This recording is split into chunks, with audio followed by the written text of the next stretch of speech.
What's up, everybody? Danny here from Hidden Horror, your new favorite spooky podcast. Today is just going to be me doing a little mini episode. Now, Jess, Sean, and myself decided that we're going to give short mini episodes because we want to keep giving you guys content. We want to keep horror fresh in your minds, and we want you to get to know us a little bit. So, what I want to talk about for a few minutes before we get into the little idea that I came up with today, I just want to tell you about how I got into horror movies. It's a pretty short story. It's kind of a funny one. It's typically not how people get into horror movies, but this is how I got into them. So I remember I was about 7 or 8 years old, and my mother, she's a horror buff like I am. Probably not as big as me, but she loves her horror movies too. So I remember when I was 7, 8 years old, and she was watching the original Stephen King's It with Tim Curry on TV. And I was a kid. I thought clowns were cool. They never scared me. Clowns never scared me. And I wanted to watch the movie, but it was her first time watching it. And she didn't want me to watch it because she didn't know what was coming, if it would be suitable for a little kid to watch. But eventually, I kept asking her about it, and then she let me watch it one day, and that movie gave me nightmares for like a week or two. I just remember being so scared of it. I thought Tim Curry did such an amazing job as Pennywise.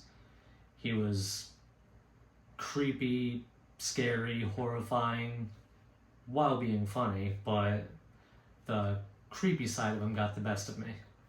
So I couldn't sleep for a good week or so because the movie just was stuck on my mind, and I was scared. So as time goes on, I get a little bit older, probably like around 10, 11, I was interested in trying to watch horror movies again. And I remember we would always have horror movies on in the house. And when I would take off from school because I was sick, and my parents would be at work, normally my brother would take off of school to say, if I'm not going to school, he's not going to school. If he's not going to school, I'm not going to school. So when we were home alone, because it was safe to leave younger kids home alone back in the day, we would put scary movies on. And I remember the first couple of movies I watched that really drew me into the horror genre were movies like Dr. Giggles, Candyman, Ghost in the Machine, The Lawnmower Man, which The Lawnmower Man's more sci-fi than anything, but still has a little bit of horror aspects to it.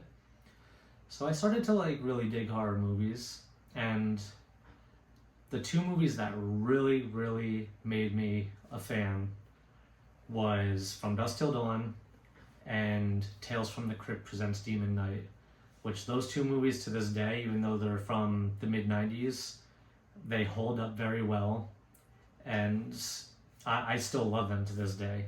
And they have a lot of big names in them, and From Dusk Till Dawn you got Selma Hayek, George Clooney, Quentin Tarantino. Then in Demon Knight you got Billy Zane, Jada Pinkett, CCH Pounder, William Sadler. And they all did such an outstanding job in these movies.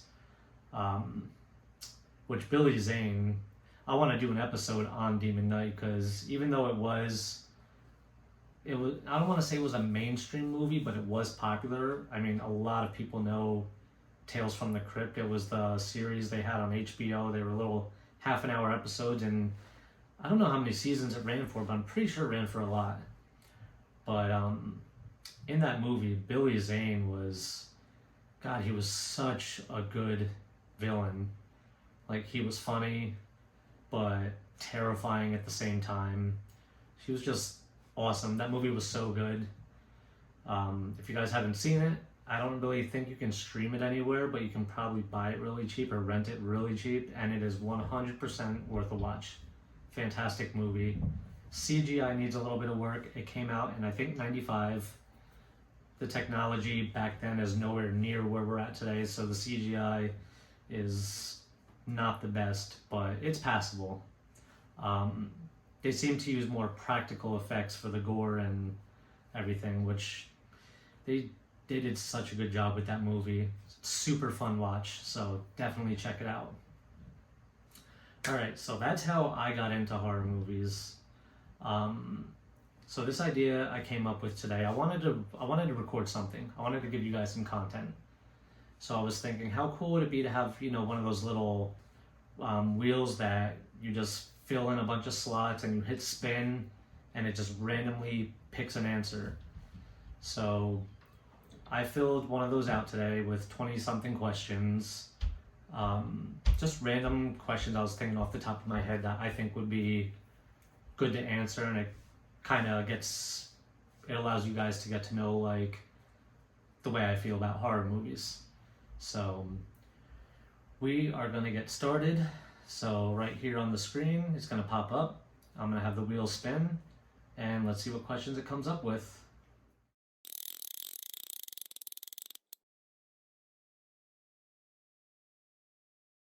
All right, first one, favorite paranormal movie. I know a lot of people's answer would be Paranormal Activity. Not mine. It's very similar. But mine is actually called Paranormal Entity. It was never popular. I just found it one day on one of the streaming apps years ago. And I was like, oh, look at this Paranormal Activity ripoff. So I watched it, and by the end I was like, that was better than Paranormal Activity. It's basically about a mother, her son, and her daughter, and her son's like infatuated with this video camera he has. He's recording everything, and basically this like entity comes and it's just terrorizing the daughter. It seems to only want the daughter. It doesn't want anything to do with anyone else. And as the movie goes on, just like Paranormal Activity, it gets worse and worse and worse. So you're getting closer to the end of the movie, and the family thought it was just the house that was haunted. So the son and daughter, they're late teenagers, early like young adults. They're not like little kids. So the mother and daughter say, we need to like go to a hotel. We have to get out of this house. The son says he's gonna stay and set the camera up and see if he can catch anything, whatever. So they leave, and then it cuts to a scene where the mother and daughter come rushing back into the house saying, whatever is going after her followed them to this hotel. So the movie goes on, the end's approaching, and you just hear these like harrowing screams from the daughter. So obviously the son grabs the video camera and runs, follows her screams, and she's in a bathtub just like levitated a little bit, just screaming, and you could tell she's being basically mauled by this entity, and it just kills her. And it was wild. To me, it had the climax of it was better than Paranormal Activity. Meanwhile, the like build up was the same. So to me, Paranormal Entity is a little bit better. All right, question number 2.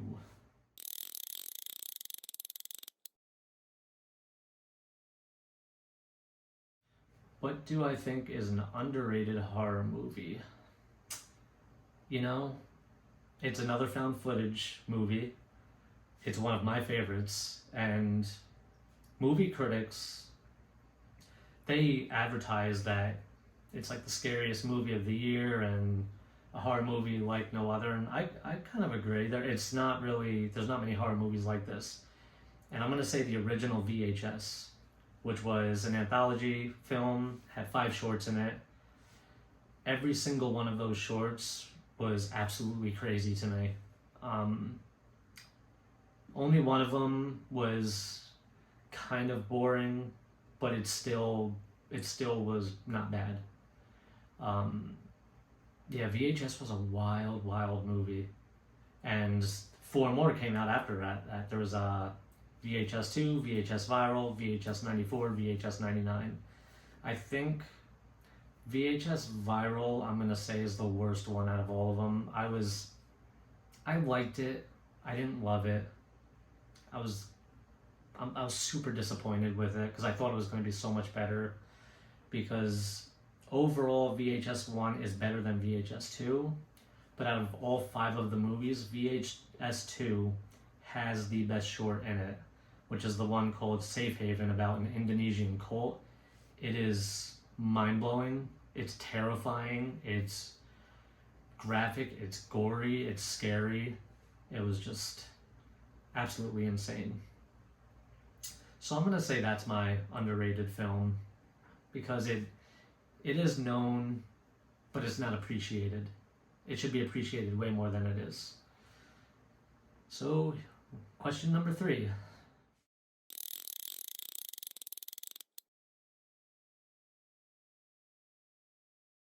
Saddest horror moment. I'm gonna go ahead and say The Mist, the ending of The Mist. That's the first thing that pops up when I think of that question. Because that ending is just, it's so sad. And it's terrible. I remember the first time I watched The Mist, that happened, and I was so confused. I was like, I have to rewind this and just see if what I think I watched did happen. And so I rewind it, I watch it again, and that's exactly what happened. So for those who are not familiar with Stephen King's The Mist, basically the military, they were trying to do something with another, not a universe, a dimension. They're trying to go through this portal or open a portal to another dimension, whatever, and it let these just like ruthless, gigantic killer like insects through, and they come through the mist. So at the end of the movie, the main character, who is played by what's his name? I forget his name. I know it's gonna pop back up, so maybe I'll mention it. But anyways, him, his son, and this elderly couple, they find their way into a car. They're in the mist. They know they're gonna die, and he has a loaded gun. So they decide, instead of letting these giant insects kill them, he's just gonna shoot his son, shoot the elderly couple, kill himself, and they're gonna die. Still a bad death, but not a horrific death. So he shoots his son, shoots the elderly woman, shoots the elderly man, puts the gun to his head, pulls the trigger, gun is empty, he can't kill himself.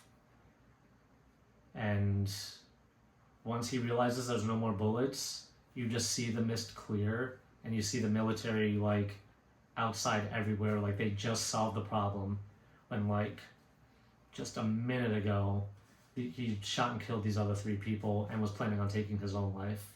It's so fucked up, and I'm here for it. But I was like, damn, Stephen King, you are dark. And the main character, the actor's name is Thomas Jane. I just remembered it.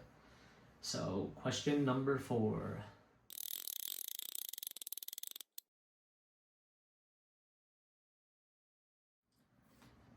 Favorite death scene. Alright, since this is hidden horror, I'm not going to do one that a lot of people saw last year, which was from Terrifier 2. Everywhere you look, people are talking about that being, this one particular kill in it, being the kill of all horror genre. Like, those of you who have seen the movie, you know exactly what I'm talking about. So my next favorite kill behind that's actually mine too, but I'm not going to talk about that one. I'm going to talk about my close second. It was so fucking brutal. Was in a movie called Starry Eyes. I'm not going to get into the characters' names because I plan on doing Starry Eyes for one of our episodes for the full-length podcast, so I don't want to do any spoilers. I don't want to say any names, but one of the characters, she goes to friend's house to basically, I'm pretty sure her intentions were to kill everyone, but the one kill in particular is she sees a girl sleeping on the bed, and next to the bed there's a 10-pound dumbbell. So it shows the dumbbell, it shows the girl sleeping, then it shows the character on top of the girl, kind of like crouched over her, with the dumbbell lifted in the air, just ready to hit her.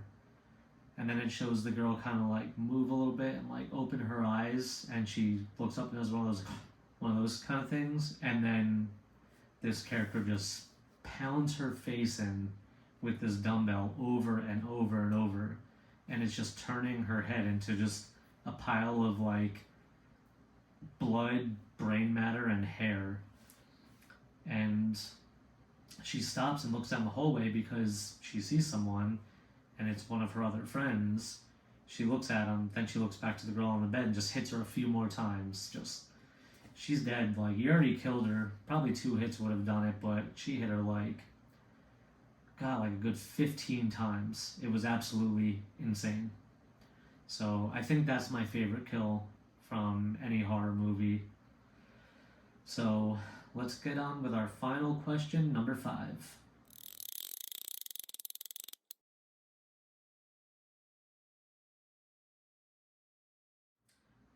Favorite Scream Queen? It's Mia Goth. For me, there's no other answer. I love her. I love her in everything she's in. She just has this look to her, and she's such a great actress. I don't know if people think she isn't, but she is the shit. If she's in a movie, I will watch it because I know she's gonna play her part so well. And the first movie I saw her in was A Cure for Wellness, which I love that movie.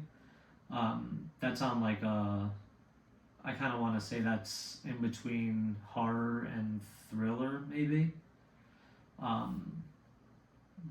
Her character didn't play a huge part in it, but she wasn't a good chunk of the movie. She wasn't a villain in it, but she was great.